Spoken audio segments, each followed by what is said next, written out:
Invitamos a pasar a la sala a la magistrada Miriam Germán Brito.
Magistrada Germán, buenas tardes. Buenas tardes. Bienvenida.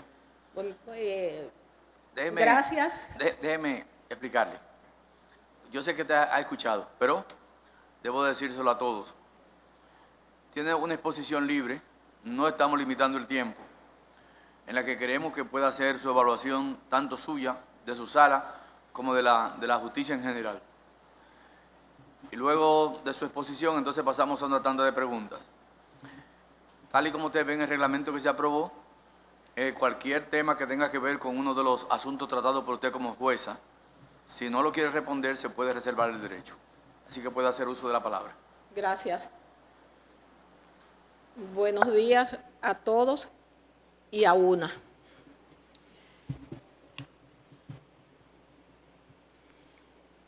En el servicio judicial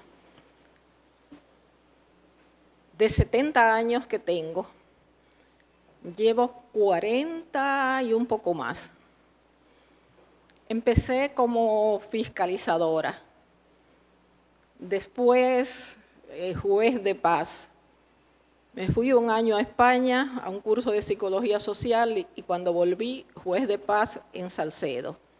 Después, juez de instrucción en Moca.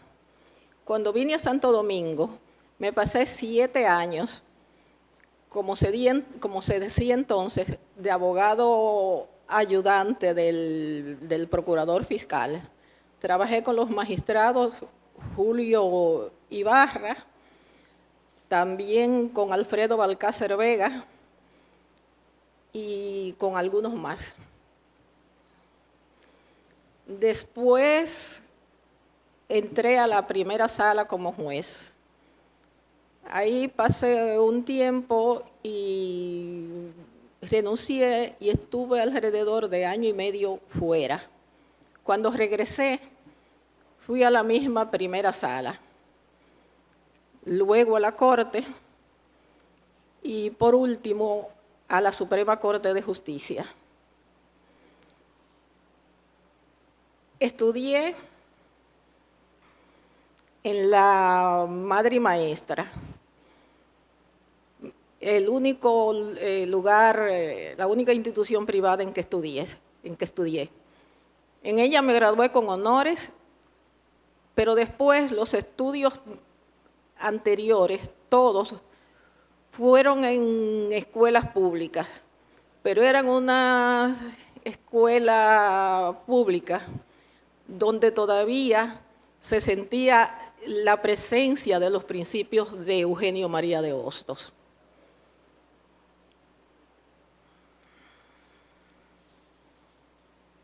Fui 10 años docente en la UAS y 2 en UNIBE. He dado conferencias en la Escuela de Verano de La Habana. También en cuanto a publicaciones, tengo una muy vieja que tiene un contenido, diríamos, que político y social, es del 89. Y hay un trabajo que para mí tiene un afecto especial y es algo que compartí con las personas de SEDAIL, que es una institución del Episcopado Dominicano, y que se llama Conoce tus derechos. Estaba dirigido a sectores populares y campesinos. Y la preocupación fue no hacerlo en un lenguaje de iniciados, sino un lenguaje que fuera accesible a cualquier persona.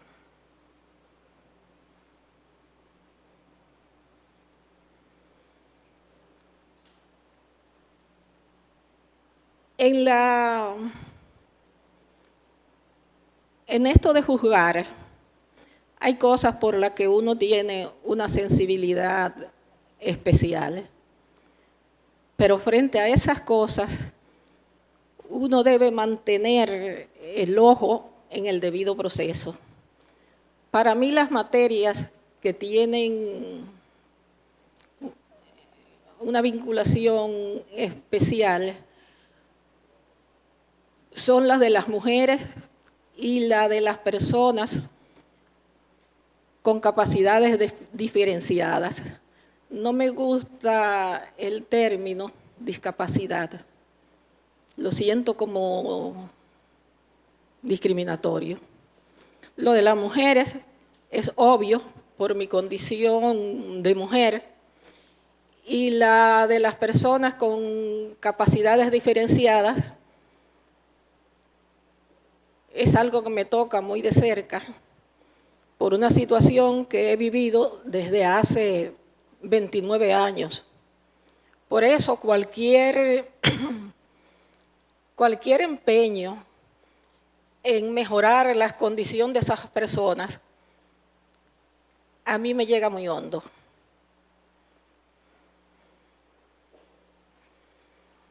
En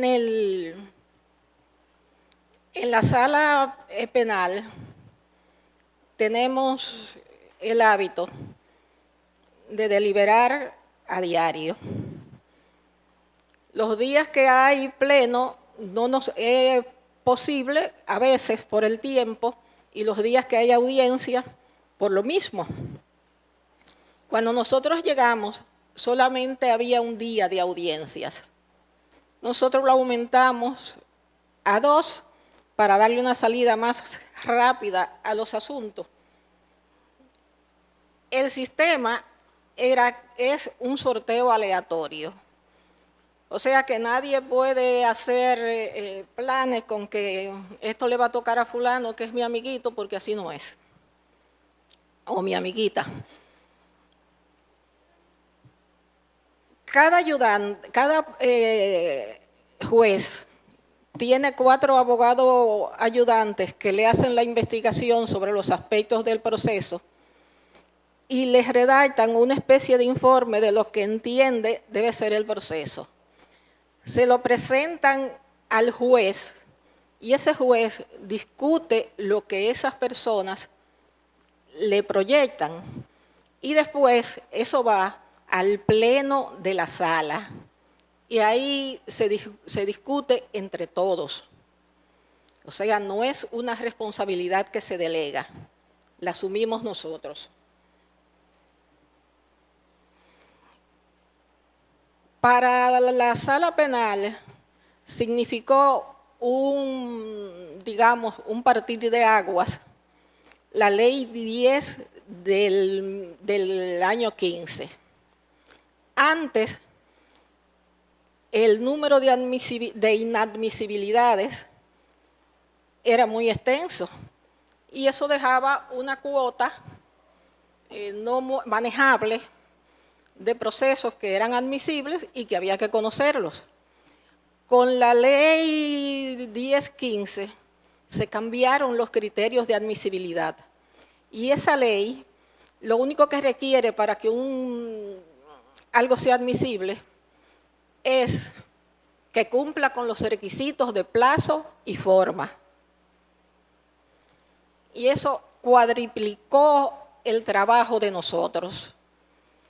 Y se hizo una mora para la cual nosotros, los de la sala, nos sentíamos en un estado de agonía, porque por más que tú trabajaras y te empeñaras, no se podía. Entonces, en la sala, por mi intermedio, solicitamos la creación de un plan de descongestionamiento. Ese plan de descongestionamiento tiene una coordinadora, una correctora, 2 oficinistas y 5 abogadas ayudantes. Por eso hemos llegado hasta aquí sin mora. El proceso para formar ese personal, para elegir ese personal, no fue un ventú. Se les informó a los abogados ayudantes de la Corte que había esa posibilidad. Todos fueron, muchos fueron. Primero se les evaluó por aspectos como la redacción, la ligereza con que trabajaban, y a todos se le entregó un expediente, quitándole la sentencia, para ver cómo ellos lo fallaban. Y de ese grupo se eligió ese personal que hasta ahora ha marchado muy bien. Otra cosa es que la ley 1015, había asuntos que antes eran recurribles en casación, que ponían fin al proceso, pero no eran de la Suprema, como por ejemplo una extinción. Entonces, con la ley 1015 se dijo que para casación nada más iba aquello que ponía fin al proceso y que venía de la Corte. Con eso se dejó sin recurso a esas partes que eran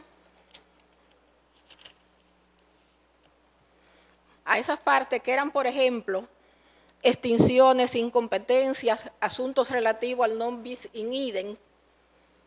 Entonces, nosotros, como la parte tienen indudablemente un derecho a un recurso establecido de manera constitucional, en principio nosotros lo manejábamos con la norma en que se interpuso el recurso.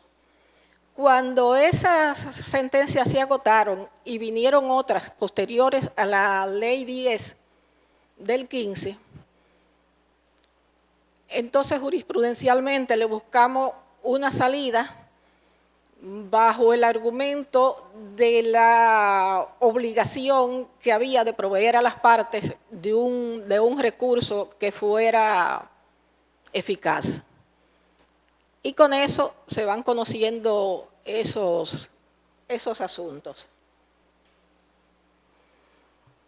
No voy a durar mucho, pero yo quisiera hablar un momento de lo que entiendo que es un juez.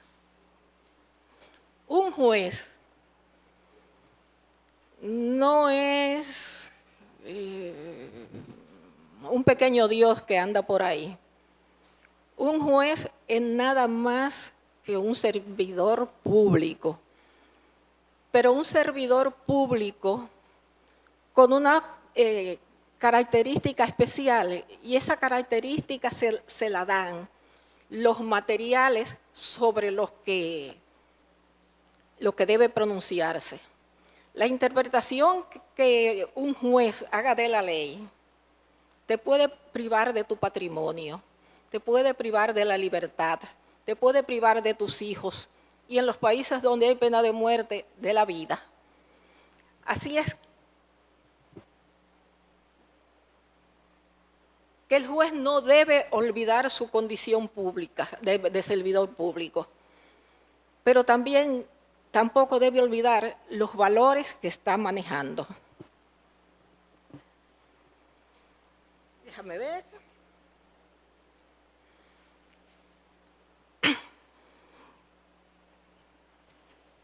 Con la ley 1015 a mí me vino y me sigue la preocupación de que las reformas a una disposición existente no deben ser como un parcho, deben ser algo que examine el conjunto para que todo resulte coherente y no pase como ese asunto de las materias que se quedaron sin recurso con la ley 1015.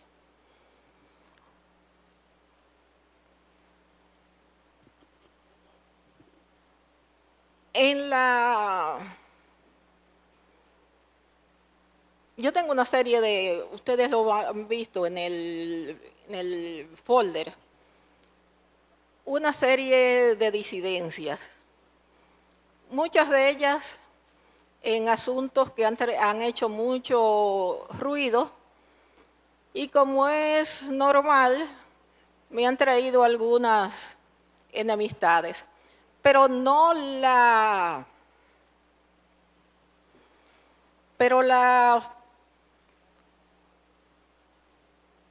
las disidencias mías no son nada más en los asuntos de mucha relevancia. Las de mucha relevancia son pocas. Una del ingeniero Díaz Rúa, otra de la querella que interpuso Guillermo Moreno contra el presidente Fernández, otra del señor Blas Peralta, que ahí mi disidencia fue compartida con el magistrado Hirohito, y dos con relación al senador Bautista. Después hay muchas cosas que son de gente que no es conocida, cosas como por ejemplo de alguien que se queja de que no llevaron a declarar a la gente de la dirección que firmó el acta, cuando se sabe que esa acta puede ser usada como prueba. La disidencia mía en un caso de eso fue por el tiempo que duraron en hacer el examen de la sustancia.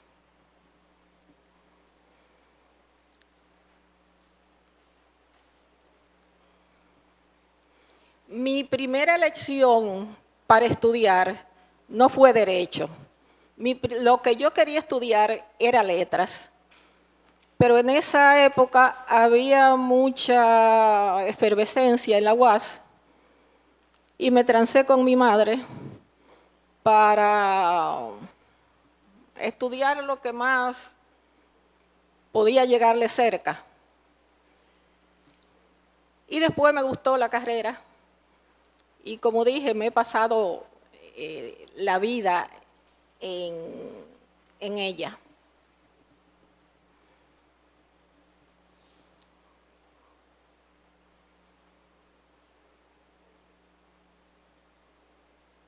Hoy yo comparezco ante ustedes un organismo compuesto en su mayoría por personas legitimadas por la votación directa del pueblo y otros de una manera indirecta. De ustedes depende que yo permanezca 5 años más, porque a los 75 el retiro es obligatorio, en este oficio que amo, o que simplemente quede fuera. Ese es un pensamiento que me ha rondado mucho en todo este tiempo y al final he hecho mía una expresión que oí en una milonga, la milonga de Emilio Gauna, que dice que al Gauna el valor le llegó cuando era debido y que el coraje que pidió le fue concedido. que ni ganó ni perdió, simplemente se marchó tranquilo. Terminé. Ahora ustedes. Preguntas.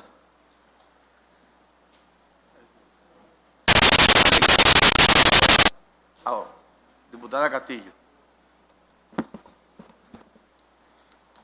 Magistrada Miriam Concepción Germán Brito. Vamos a decir que la justicia dominicana o el Consejo Nacional de la Magistratura tiene una gran deuda social o deuda de participación de la mujer en términos equitativos, como dice la Constitución de la República, y la paridad ha estado alejada de lo que ha sido el proceso de selección de las mujeres. Usted, en el ejercicio de sus funciones, ha sido sujeto de muchos comentarios sobre las posiciones de responsabilidad que usted ha mantenido en cuanto a los casos que ha estado manejando, que ha tenido participación, sobre todo en el caso de esos votos disidentes que han sido muy sonoros, de casos muy sonoros en la República Dominicana. Pero nosotros, que no le vamos a preguntar sobre las interioridades de esos casos por el hecho de que es alto sabido de todos los dominicanos y dominicanas y también las posiciones que usted responsablemente ha tomado. Pero sí vamos a preguntarle a usted sobre ese compromiso que se hizo en el año 2016 en el marco de la Cumbre Judicial Nacional, donde se establecieron compromisos relacionados a ejes temáticos como, por ejemplo, la autonomía, la independencia, el acceso a la justicia, la eficiencia y la eficacia en el procesamiento de los casos, la integridad en la labor judicial, el sistema de carrera y el régimen de consecuencias. ¿Cuál es su opinión sobre el abordaje en el tiempo que ha habido con la asunción de esos compromisos establecidos en aquella interesante cumbre del año 2016? En su pregunta hubo una primera parte con relación a la participación de la mujer. Nuestra participación ha sido, diríamos que casi ínfima. Y con todo este tiempo que tenemos en la Suprema, yo soy la primera mujer que llega a presidir una sala. Y ahí han estado mujeres extraordinarias. Por ejemplo, Margarita Tavares de Malagón. Correcto. Que nunca llegó ni siquiera a presidir una sala y que tenía méritos suficientes para presidir la Suprema. Y en cuanto a los otros compromisos, les reconozco que se ha estado un poco rezagado. La Inspectoría Judicial ha hecho labor en algunos aspectos, pero ha habido un rezago en esos aspectos. Y sobre el tema de los ejes temáticos de aquella cumbre del 2016, ¿y cuál es la evaluación que usted hace a nuestros días? Esa que le dije, que no ha habido el cambio que debió generar esa actividad. Han habido mejoras, pero no en la proporción que debía esperarse después de ese compromiso, que ese compromiso fue precedido por recogida de información en todo el país, en los diferentes departamentos. Esa es la verdad. Gracias.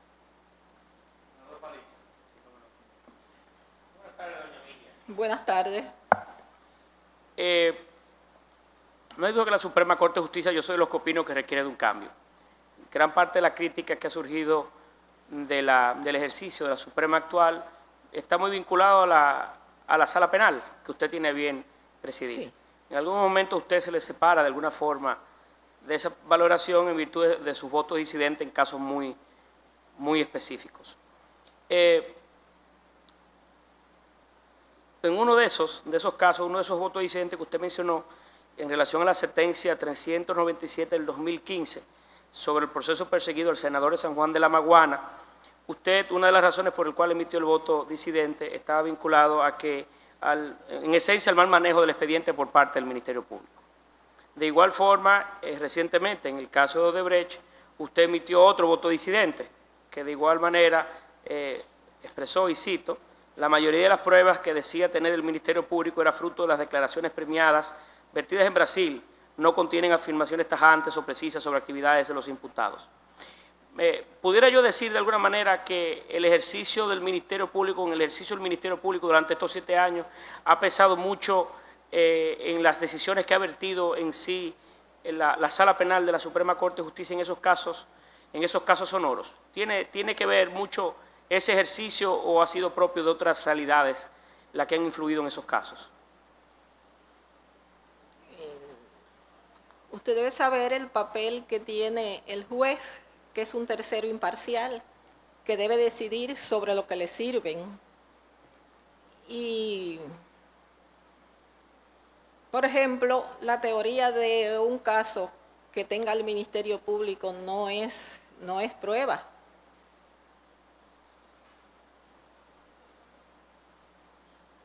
Eso. Y no debe haber una litigación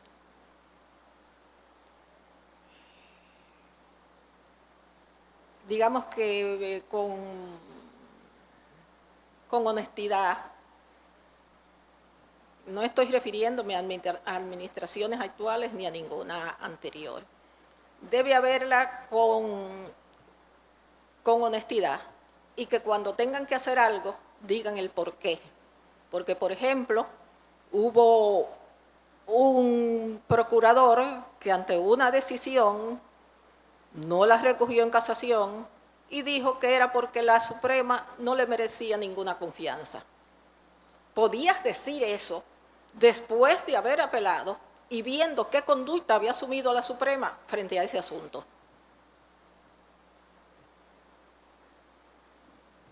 Bien, respeto un poquito compleja, pero no la voy a poner en situaciones de otra naturaleza. Magistrada, en el mismo desarrollo de esos dos casos que yo le he mencionado, sí han surgido diferencias públicas entre usted y algunos miembros del propio Poder Judicial, de la Suprema Corte, inclusive con el propio presidente. ¿Entiende usted que las relaciones internas tanto de la Sala como de la Suprema, del Poder Judicial, la Suprema en este caso, es armoniosa? ¿Cómo medimos el grado de armonía que debe existir en ese conjunto que es la Suprema Corte de Justicia hoy y sus miembros? Mire, en cualquier grupo humano puede que alguna vez se den querencias y malquerencias. Las malquerencias no son la regla general en la Suprema Corte de Justicia. Incluso en nuestra sala hemos tenido grandes disgustos, pero ha pasado porque tenemos que trabajar. Y los disgustos que me han tocado a mí, yo puedo decir que soy una persona con una cierta incapacidad para el rencor. Muy bien. Otro caso, y con esto termino, señor presidente, tampoco quiero abusar de los demás. Le pregunté anteriormente a un magistrado de su propia sala, que compareció ante nosotros, sobre la violación que se da recurrente, en mi parecer, sobre el principio de inmediación en el proceso penal.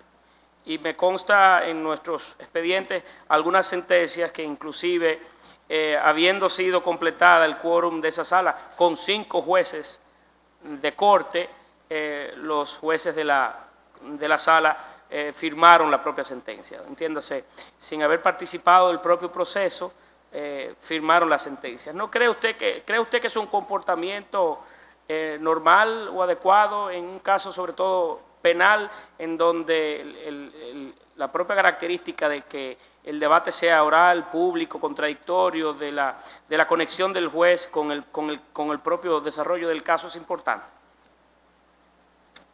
La práctica que usted dice no es de mi total agrado, pero tenga presente que en la casación la inmediación es muy relativa. Todo lo que puede pretender una parte lo tiene escrito en su memorial. Y por eso algunas veces sucede eso, que participan todos.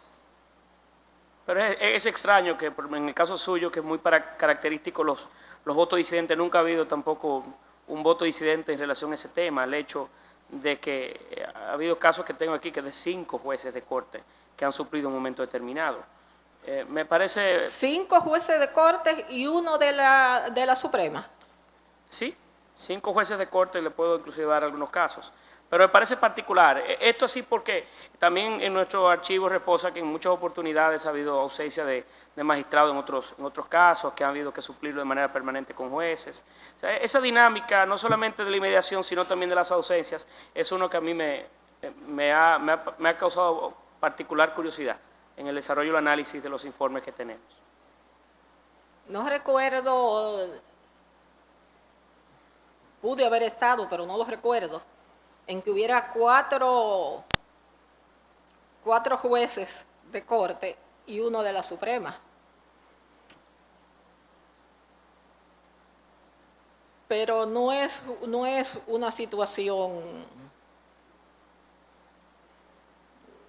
digamos que correctísima. Muy bien. Gracias. Hay que tener en cuenta que la inmediación es muy, muy relativa. Incluso a veces se discute un asunto, se toma la decisión y cuando ya está digitado y todo, la persona está de vacaciones. Se explica en el contenido que esa persona participó en las deliberaciones y tuvo tal posición y que su firma no figura por estar ausente por tal cosa. Presidente, por último, perdone. Doña Miriam, en las redes sociales y ha habido expresiones de prominentes abogados y miembros de entidades de la sociedad civil apoyando la posibilidad de que usted sea presidenta de la Suprema Corte de Justicia. Ya el presidente actual ha dicho que no seguirá, o sea que se generará una vacante evidente en ese puesto. De ser así, ¿cuál sería usted algún cambio o alguna impronta que quisiera Miriam Gerván dejar en 5 años de ejercicio como presidenta de una futura Suprema Corte de Justicia? No tengo el menor interés en presidir ese organismo, porque como dicen por ahí, eso es una pela. Hay que manejar tantos intereses dentro y fuera de la Suprema y sencillamente no. Hay una cosa que olvidé de la ley 1015 y del Código Procesal Penal en general, y es que antes, con el antiguo código, ni todo lo nuevo es tan bueno, ni todo lo viejo es tan malo. Antes, usted podía sencillamente presentarse en secretaría y decir, no estoy conforme con esa sentencia, por eso apelo y firma. Pero ahora tiene usted que redactar un memorial que reúna las condiciones que dice la ley, y eso pone muchas veces a las personas en condición de sufrir mucho la impericia del abogado. Por ejemplo, el otro día me encontré un recurso que si yo no lo veo, no lo hubiera creído. Era un individuo que estaba en una esquina parado con un grupo. Llegó un vehículo de la Dirección Nacional de Control de Drogas, él salió huyendo, lo agarraron y tenía hasta en los zapatos. Lo condenaron. Cuando fue a la Suprema, el memorial de casación, cuando yo lo leo, dice que uno de los motivos es violación a los derechos constitucionales fundamentales. Yo digo, déjame ver cuál fue la violación. ¿Sabe cuál fue la violación? Textualmente, que el libre tránsito es un derecho y que su cliente podía ejercerlo a la velocidad que le pareciera. Esa persona estaba en un estado de indefensión.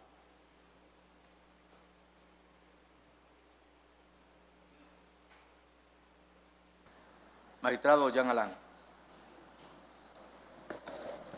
Gracias, señor presidente. Muy buenas tardes, magistrada Germán. Buenas tardes.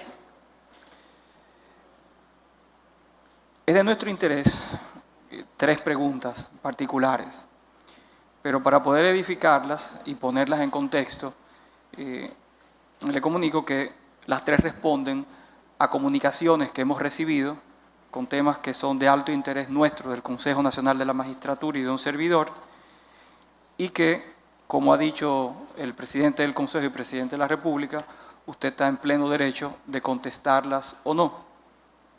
Es de mi interés personal que ojalá pueda contestarlas. Y leo la primera comunicación puesta en nuestras manos, de forma íntegra. Señores Procuraduría General de la República, Ciudad, 11 de diciembre de 2018.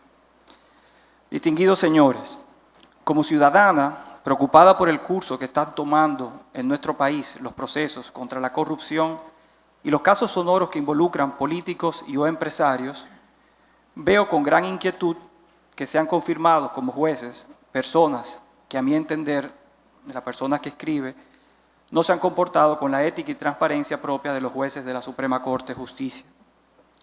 Me refiero a la eventual posibilidad de que la magistrada Miriam Germán se presente nuevamente como aspirante a repetir en su cargo en la Suprema Corte de Justicia.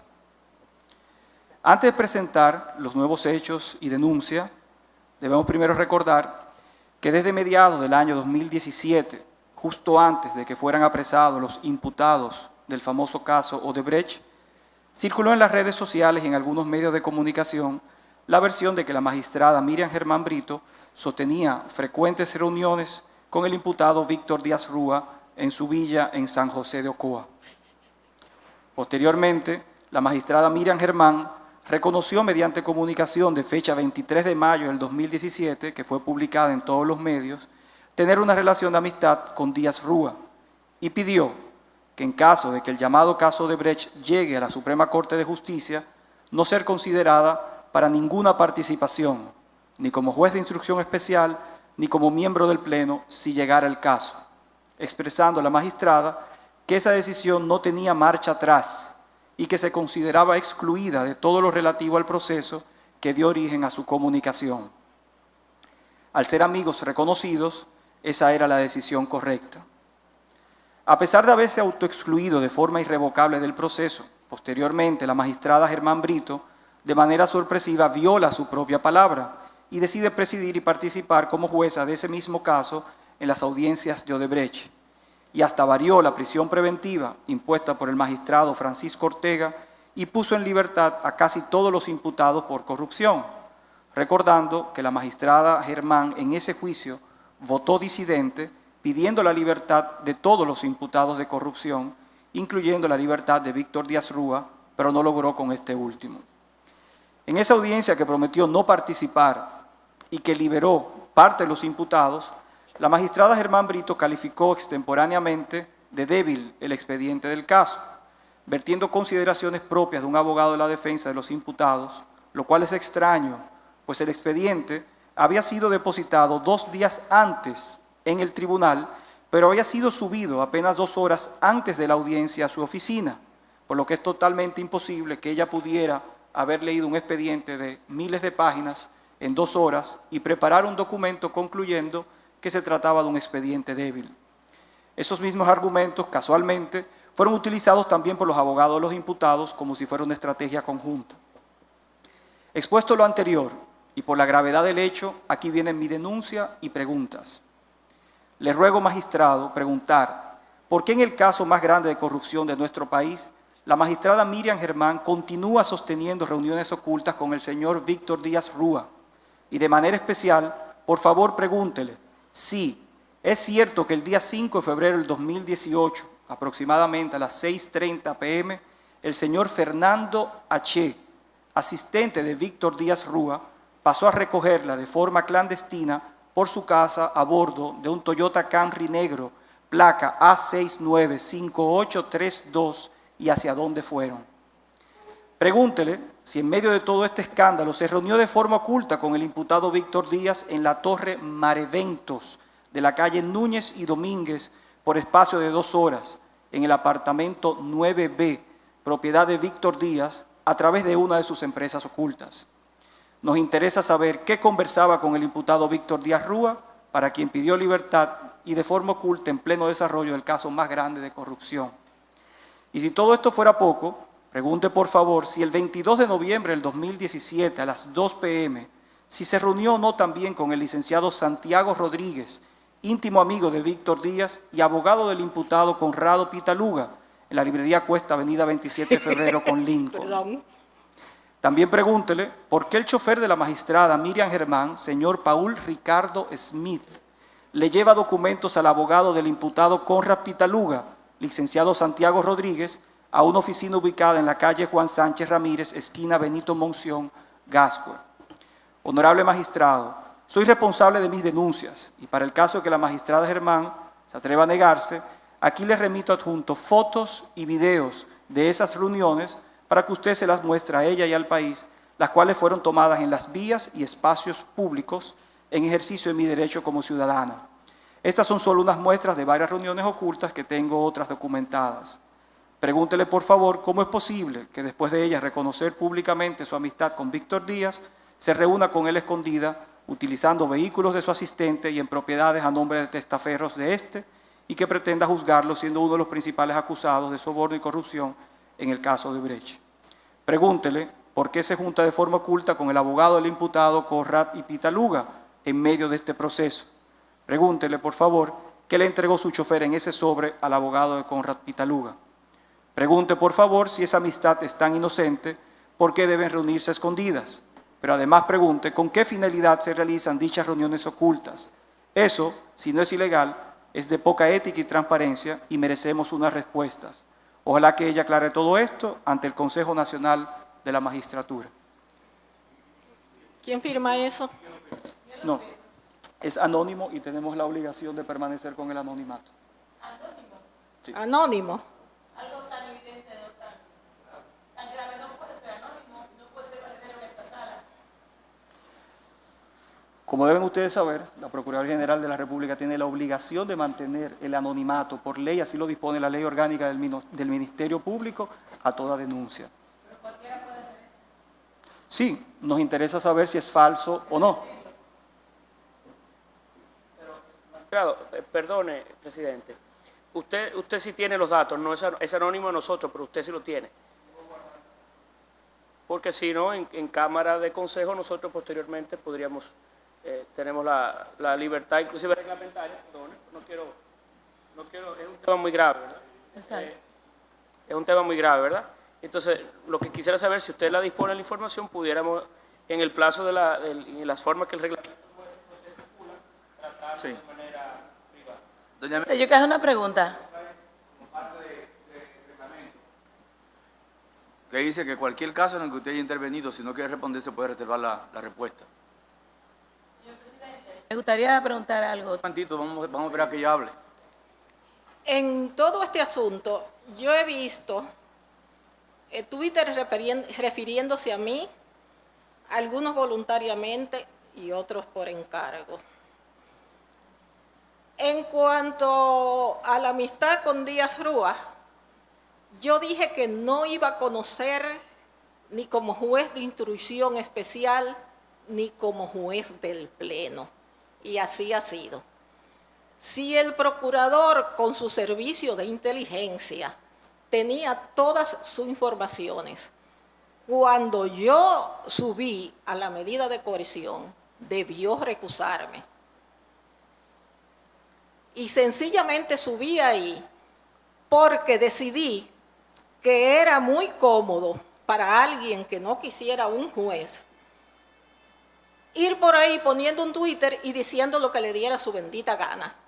Entonces, así, eso le permitía a cualquiera elegir el juez que quisiera que lo juzgara. En cuanto a la amistad con Víctor, la mantengo, me ha tratado con un respeto extraordinario, él me visita, no tan frecuente, y hemos coincidido en diferentes sitios. En cuanto a la oficina que está en la Benito Monción, con esquina, ¿qué fue que dijo?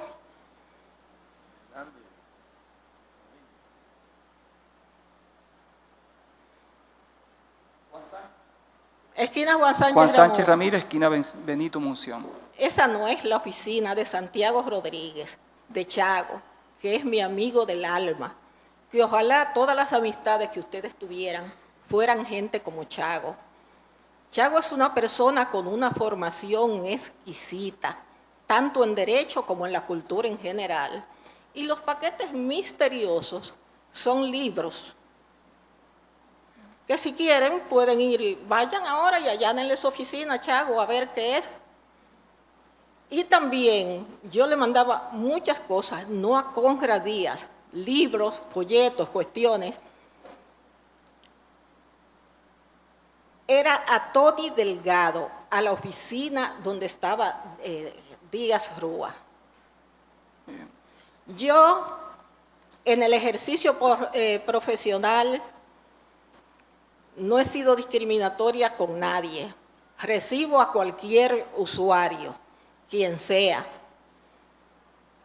He establecido que casi yo debo tener una justicia de proximidad. Yo no ando buscando a chantajistas para que digan nada de nadie. ¿Algo más? Sí. Siga. Le recuerdo, doña Miriam, que no está obligada a responder la pregunta que usted entienda de cualquier caso que usted haya participado. Según el reglamento se puede reservar cualquier respuesta. Pues no les respondo ninguna más al señor. Muy bien. Continúo. Gracias, señor presidente. Sí, al terminar el turno, gracias. El segundo caso, y leo la comunicación también, magistrada Germán, es el siguiente. Fecha marzo de 2019. Honorable magistrado, ha salido en la prensa que la magistrada Miriam Germán pretende continuar en la Suprema Corte de Justicia. Sin embargo, con todo el respeto en su condición, esa magistrada debe explicar al país cómo ella posee y disfruta de unos bienes que no puede justificar con el sueldo de jueza que percibe y por qué está usando a su hijo de testaferro, colocando a su nombre unos bienes que él no puede justificar, pues se trata de un joven que nunca ha trabajado y que es interdicto declarado legal, del cual la magistrada Germán es la tutora legal formal y como tal firma las compras de este joven. Como hecho alarmante, denunciamos formalmente que la magistrada Germán posee una villa en la parcela 626 del municipio de San José de Ocoa, pero la tiene a nombre de su hijo interdicto, Orlando López Germán.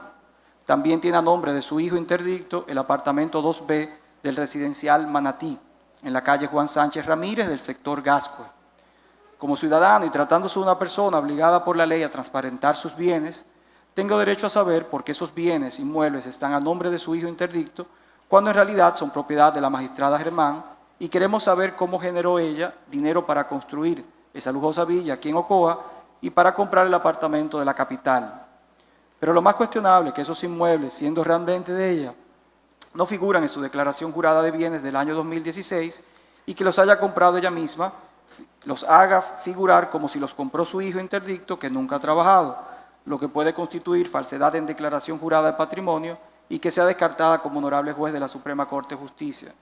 Me despido esperando que usted tenga la suficiente entereza para denunciarlo aquí informado y presentar a los demás miembros del Consejo Nacional de la Magistratura mi denuncia. Gracias. Anexo fotos de la lujosa villa, del apartamento, para preguntarle por qué no figuran en su declaración jurada, por qué están a nombre de su hijo y de dónde obtuvo el dinero para adquirirlos. Me gustaría ver las fotos de la hermosa villa. No lo distingo de aquí. Y del apartamento Venga. también.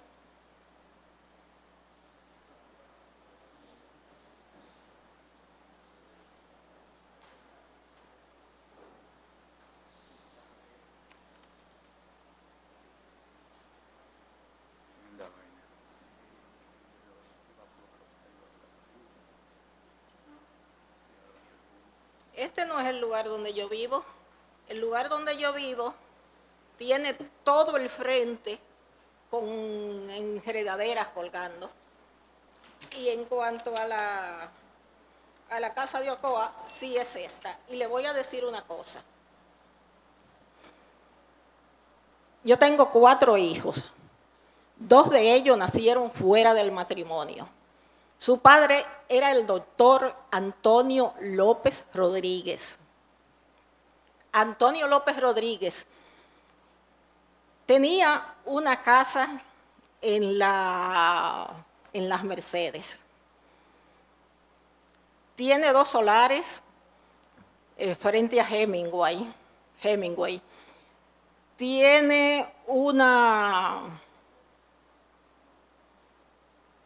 un terreno que da a la Charles de Gaulle, que en título tiene 35.000 metros, pero en posesión tiene 20.000. Yo tenía unas casas en Las Praderas, la vendí, un apartamento en Las Praderas, lo vendí. Se vendió la casa de la casa de la Mercedes.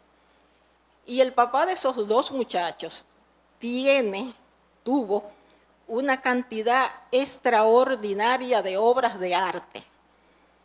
Obras de arte de Colson, obras de arte de Hernández Ortega y de Virgilio Méndez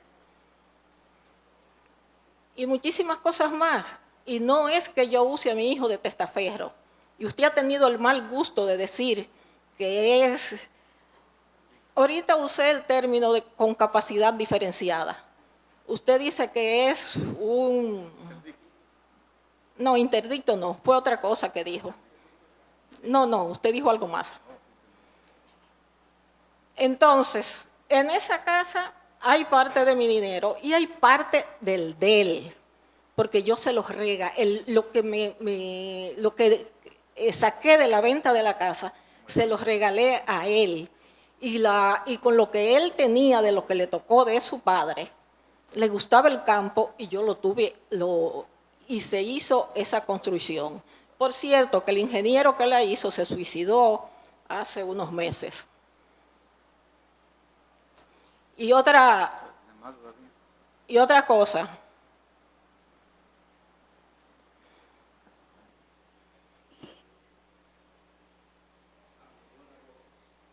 Sí, una última.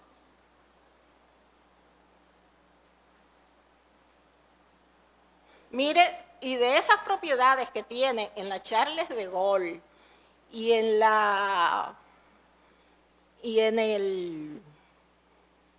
por allá frente a Hemingway, más unas propiedades ¿cómo es que se llama esta zona rosera por Macorís? Por ahí, otras propiedades que tienen. Esas eran de su padre. Y de eso, lo único que yo tengo es una deuda de 3 millones de pesos con el VHD, que tomé el préstamo para pagar el IPI de la propiedad de la Charles de Gaulle y de las otras 2. Y me hizo 3 millones de pesos porque logré que me le quitaran la mora y los recargos. Sus agentes especiales no llegaron ahí. No llegaron ahí, pero sí me entregaron un contrato, todas las personas que conocemos, porque mucha gente le envía información a uno, no solamente esa denunciante, no son agentes, lo dijera si son agentes. Ahora les voy al tercer punto. Pero sí nos dieron los contratos de compraventa donde no se hace ver ningún tipo de donación, ni tampoco se hace ver ningún tipo de herencia. Si no hubiéramos tenido eso, no hubiéramos traído el tema para dar la oportunidad de aclararlo. O sea, son contratos de compraventa pura y simple firmados por Miriam Germán, donde se paga dinero en efectivo para la compra del solar Docoa en particular. Lo tenemos aquí, se lo puedo también mostrar. Y yo le mandé una lista, le mandé una información al Consejo sobre todo lo que yo había percibido y de dónde venía cada cosa que había comprado mi hijo. Entonces yo no sé. Tercero y último. Esta es una comunicación que recibimos, magistrada, por parte del juez José Gregorio Bautista Vargas, juez de la segunda sala de trabajo de la provincia de Santo Domingo, firmada por el propio juez, cuyo detalle traemos a su conocimiento sencillamente para que nos diga si es cierto o no. La carta tiene varias páginas, pero solamente voy a resaltar por un tema de economía en el tiempo y respeto a los derechos magistrados, a los demás, miembros del Consejo, y los siguientes. Él se refiere al caso Rizik, el caso de un narcotraficante o un presunto narcotraficante acusado por el Ministerio Público desde hace muchos años y que hoy todavía permanece en prisión. Y él se refiere a lo siguiente. Él dice que en atención a los anteindicado, es decir, a la narrativa del caso del narcotraficante Rizik, la conformación del Tribunal Colegiado de la provincia de Monte Plata lo fue Juan Pablo Ortiz Peguero, presidente, Bernardo Coplin García, miembro, y yo, José Gregorio Bautista Vargas, miembros constituidos únicamente para conocer el proceso seguido a los imputados Winston Rizik Rodríguez y Nelson Rizik Delgado.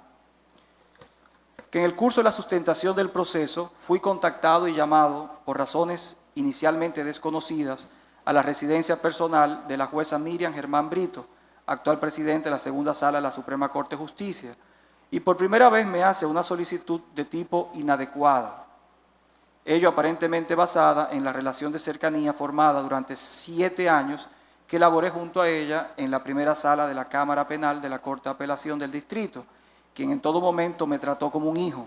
Sin embargo, nunca hasta ese momento me había solicitado algo de esa naturaleza. Que una vez allí me comenta que tiene un amigo español y que dicho amigo tiene interés en saber si se puede hacer algo con el proceso seguido al gallero, refiriéndose con ello al imputado Winston Rizik Rodríguez, palabras textuales, a lo que de manera inmediata le respondo sin titubeos que no. Respuesta que entendí que había comprendido y dimos por terminado el tema y procedí a marcharme a mi casa, pues ella nunca me había hecho solicitudes de esa índole. Que posterior a ese día, en el mes de abril, la jueza Miriam Germán Brito, por vía de comunicación de WhatsApp, procede a solicitar verme por segunda ocasión, refiriéndome que tenía algo que comunicarme, a lo que yo intenté evadirla, dando ello lugar a que en sucesivas ocasiones y con insistencias continuara su urgente necesidad de verme, por lo que no tuve más remedio que ir a su casa. Ojo, ella me dijo que tenía que decirme algo debido a mi negativa de verla, pues ella sabía que el tema ya se había cerrado con mi negativa, lo cual no comprendí su insistencia. Sin embargo, para mi sorpresa, allí nueva vez me hace referencia al caso antes citado, preguntando si se podía hacer algo con relación al proceso en cuestión, lo que les reiteré de la misma respuesta negativa de la primera vez: no se puede. Yo siempre estuve firme. Que en reuniones antes indicadas, la conversación nunca superó la fase de la manifestación de la intención de la jueza Miriam Germán Brito, pues inmediatamente, sin que hubiera mayores palabras y sin que me hablara de montos ni de nada similar, le manifesté que eso que ella solicitaba era imposible, por lo que no volví a reunirme con ella.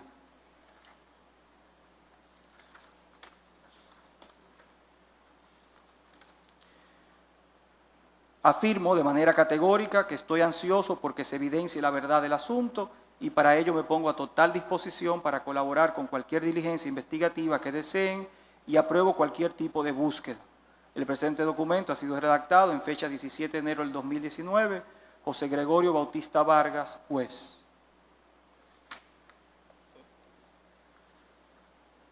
El contenido de ese documento no se corresponde con la realidad. Lo que él ha dicho sí es que para mí fue como un hijo. Yo quise mucho a su padre, que trabajamos muchos años juntos, Julio Bautista, y no recuerdo haberle nunca solicitado nada a ese joven. Tengo entendido que él ahora está envuelto en una serie en un asunto como de una especie de obsesión religiosa, pero no sé más nada. Gracias, magistrada. Eso es mentira. Gracias. No conozco a ese señor, no tengo ningún interés, no tengo fortuna personal y de este puesto me voy como salí. Y si usted quiere, si esto fuera de doble vía, habláramos de usted. Muchas gracias. Prueba de todo lo que ha planteado aquí. Sí, señor presidente.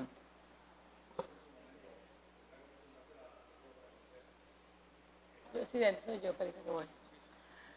Sí, quiero expresar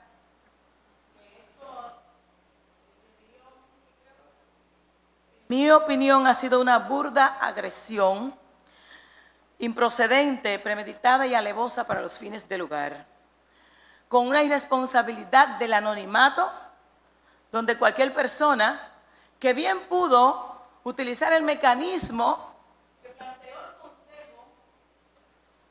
que pudo haber utilizado el mecanismo que planteó el Consejo Nacional de la Magistratura en un espacio de tiempo para las objeciones y reparaciones, lo cual le pudo haber dado la oportunidad a doña Miriam Germán de poder hacer una defensa reflexiva. Pero ante tanta irresponsabilidad, yo creo que el Consejo Nacional de la Magistratura debe desestimar todas estas imputaciones irresponsables, porque esto se puede hacer para cualquiera de los postulantes, o en este caso de los evaluados, que pudieran estar en esta sala y que cada quien tendría que poner su barba en remojo ante tanta irresponsabilidad. De manera que en lo que respecta a nosotros, como miembros del Consejo, este Consejo se respeta. Y es por primera vez en la historia que he visto tanta agresión irresponsable, lo cual nosotros no podemos darle aquiescencia.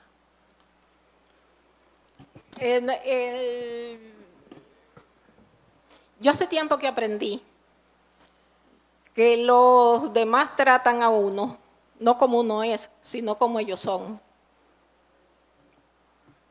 Muy bien.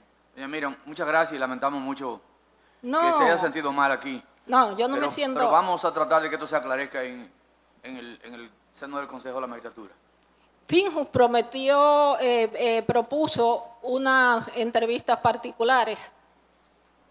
Yo pensé que si el señor quería alegar lo que quisiera, quizá podía hacer uso de ese recurso. Pero fue mejor que lo hiciera así. Y porque no evidencia un interés de esclarecer, sino un interés de dañar. Muchas gracias. Ok, buenas tardes.